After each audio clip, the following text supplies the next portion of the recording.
BNP সংস্কার চায়, তবে লম্বা সময় আপত্তি। আরো থাকছে, সংস্কার নিয়ে রোড ম্যাপ চাইলেন জামাতের আমির। বিএনপি সংস্কার চায়, তবে লম্বা সময় আপত্তি।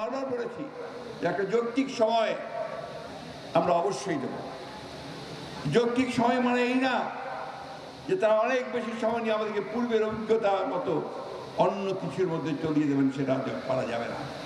যত দ্রুত নির্বাচন করা যাবে ততই দেশের জন্য প্রয়োজনীয় সংস্কারগুলো অল্প সময়ের মধ্যে সেরে অন্তর্বর্তী সরকারের নির্বাচনী সড়কে উঠতে পারে বলে মনে করে বিএনপি। এক্ষেত্রে লম্বা সময় দেওয়ার ব্যাপারে আপত্তি রয়েছে তাদের। গত কয়েকদিনে বিএনপির নীতি নির্ধারণী একাধিক নেতার সঙ্গে কথা বলে এমন মনোভাবের কথা জানা গেছে। ইতিমধ্যে সেনাপ্রধান জেনারেল ওয়াকার উজ্জামান রয়টার্সকে দেওয়া সাক্ষাৎকারে আগামী 18 মাসের মধ্যে জাতীয় সংসদ নির্বাচন অনুষ্ঠানের সম্ভাবনার কথা বলেছেন। আর প্রধান উপদেষ্টা doctor Mohammad Yunus 26 September new ইয়র্কে এক অনুষ্ঠানের ঘোষণা দেন, সংস্কারের বিষয়ে ঐক্যমত এবং ভোটার তালিকা প্রস্তুত হলে নির্বাচনের তারিখ ঘোষণা করা হবে। নির্বাচন নিয়ে সেনাপ্রধানের বক্তব্যকে সমর্থন করে বক্তব্য দিয়েছেন বিএনপির নেতাদের কেউ কেউ। তারা মনে করেন সরকার আন্তরিক হলে 18 মাসের মধ্যে নির্বাচন সম্ভব। এরপরও সময়ের প্রশ্নে দাঁড়িয়ে দলটির শীর্ষ নেতৃত্ব কিছুটা উদ্বেগ ও অসন্তুষ্টি আছে। বিএনপি কার্যত যত দ্রুত সম্ভব নির্বাচন চাইছে। বিএনপির নেতারা বলছেন, প্রাতিষ্ঠানিক সংস্কারের বেশি সময় লাগার কথা নয়, তবে কিছুটা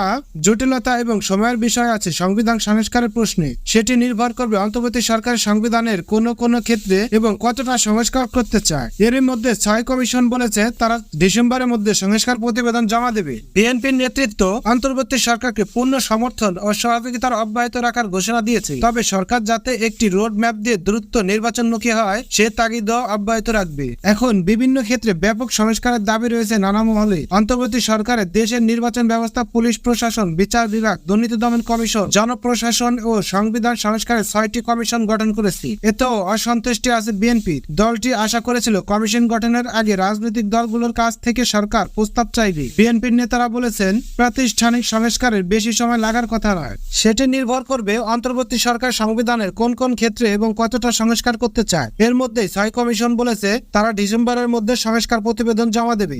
এরপরের ধাপ হবে সংস্কার প্রস্তাবগুলো নিয়ে রাজনৈতিক দলগুলোর সঙ্গে ঐক্যমত্যে পৌঁছানো। এ প্রক্রিয়া স্বল্প সময়ে হোক, তা চাইবে বিএনপি। উনাদের অন্তর্বর্তী সরকার আমি ঠিক বুঝতে পারছি না, উনাদের দৃষ্টিভঙ্গিটা আমার কাছে খুব পরিষ্কার নয়। আমরা যতটুকু বুঝি এখানে অন্তর্বর্তী সরকার কয়েকটা মত কাজ করছে বোধ হয়। কেউ চায় এখনই তারা সংস্কার করে দিয়ে যাবে, কেউ চায় যে সংবিধান আছে তার মধ্যে থেকে প্রয়োজনীয় সংস্কার করবে। অস্পষ্ট কোনো জিনিসই ভালো নয়। মির্জা ফখরুল, সংবিধান সংস্কার প্রশ্নে সময় কমিয়ে আনতে এবং জটিলতা এড়াতে বিএনপি তাদের সংস্কারের প্রস্তাবও আগাম তুলে ধরবে। সে কাজ শুরু হয়েছে বলে বিএনপির মহাসচিব মির্জা ফখরুল ইসলাম আলমগীর সাংবাদিকদের জানিয়েছেন। বিএনপি 2 বছর আগে দেওয়া তাদের 31 দফার প্রস্তাব এবং এ লক্ষ্যে জাতীয় সরকার গঠনের বিষয়টি সামনে এনে সক্রিয় হওয়ার পরিকল্পনা করেছে।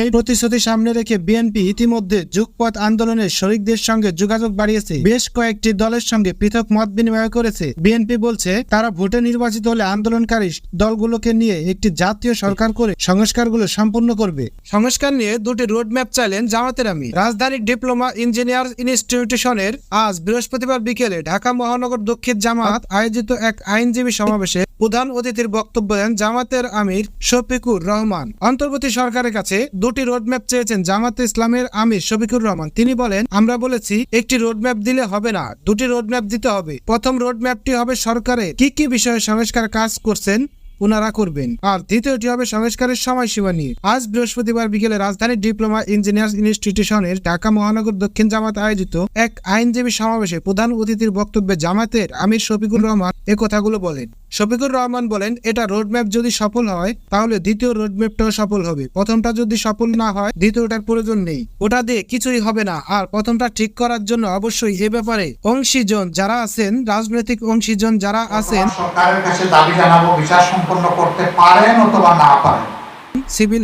সিভিল সোসাইটি, অন্যান্য যারা আছেন তাদের সঙ্গে ঐক্যমত আসতে হবে। এই বিষয়ে সংস্কার হবে এবং এই টাইমলাইনে সংস্কার হবে। শফিকুর রহমান যোগ করেন, এই কাজগুলো অন্তর্বর্তী সরকার যদি করে তাহলে তাদের নাম সোনার অক্ষরে লেখা থাকবে, কিন্তু এখান থেকে যদি চুল পরিমাণ বিচ্যুতি তাদের ঘটে তাহলে জাতির সর্বনাশ তাদের হাত দিয়েই হবে। আমরা এই আশঙ্কা থেকে বাঁচতে চাই এবং আশাবাদী হয়ে থাকতে চাই। আমরা আহ্বান জানাবো অনতিবিলম্বে তারা সংস্কারের বিষয়টি ডায়ালগ ওপেন আলোচনা শুরু করে এর একটি উপসংহারে উপনীত হবে এবং তারা সেভাবে এগোবেন। জামায়াতে আমির একথাও বলেন, যদি এই রোড ম্যাপ ধরে সংস্কারে এগোয় আমরা বিশ্বাস করি মাসের পর মাস খুব বেশি প্রয়োজন হবে না, একটি সুনির্দিষ্ট সময়ের মধ্যে এটি সম্ভব। এটা যখন একটি পূর্ণতার পর্যায়ে পৌঁছে যাবে সঙ্গে সঙ্গে নির্বাচনের রোড ম্যাপ দিয়ে দিতে হবে। আর দেরি করা যাবে না, কারণ নির্বাচনের দিকে যাওয়া মানে গণতন্ত্রের দিকে ফিরে আসা। দেশে তো গণতন্ত্রকে জবাই করা হয়েছে, একটি ট্রাম চালু করা হয়েছিল উন্নয়নের গণতন্ত্র। দুনিয়ার কোথাও এটা শুনিনি। গণতন্ত্রই উন্নয়ন রাষ্ট্রের দায়িত্ব,